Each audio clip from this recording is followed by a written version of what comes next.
All right, so I just want to show something that I made to make my life a little bit easier while doing the clutch. And that's my clutch tool.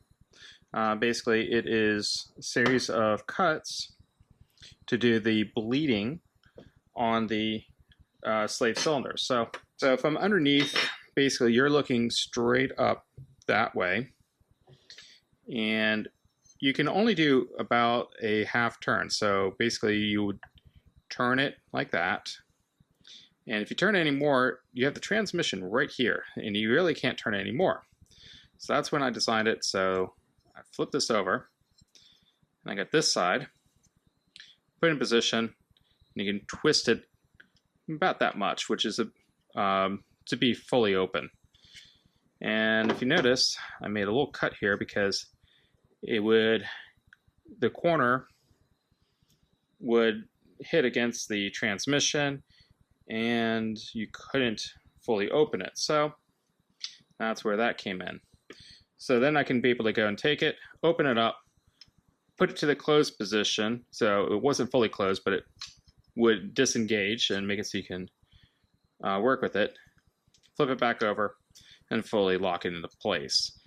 The whole reason I made this is that otherwise you had to get your fingers up in there, you had to try and turn this by hand, and I'm telling you, you got to put a lot of force on that. This is using leverage, and really, this made my life a lot easier by making this little tool.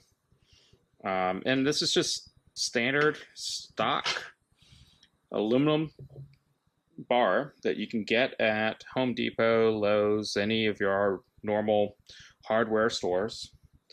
And it's about, I got a really long piece. I think it was like $11. And all I did to make it, so I put it into the vise, like so, bend it. I'm not going to bend this because I'm going to probably use this for some other project, but you bend it to get the right angles, and you just put good force on it and bend it consistently. And that's why I chose aluminum instead of steel, is that it was strong enough to be able to go and handle the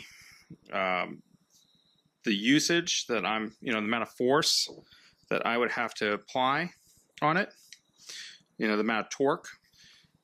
But it's easy enough for me to be able to put it into shape with basically a vise. And to cut it, I used a Dremel.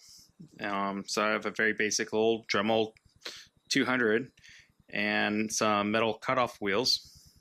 And I just measured using the spare or the old slave cylinder and just eyeballed it and got it so I can put it into the position. And you can see here I bent it upwards with some pliers and then cut off the top. So, and I decided to keep that little piece there, so it would give it a little bit kind of a backing to it. I did it on both sides. If you're going to be bleeding the clutch on your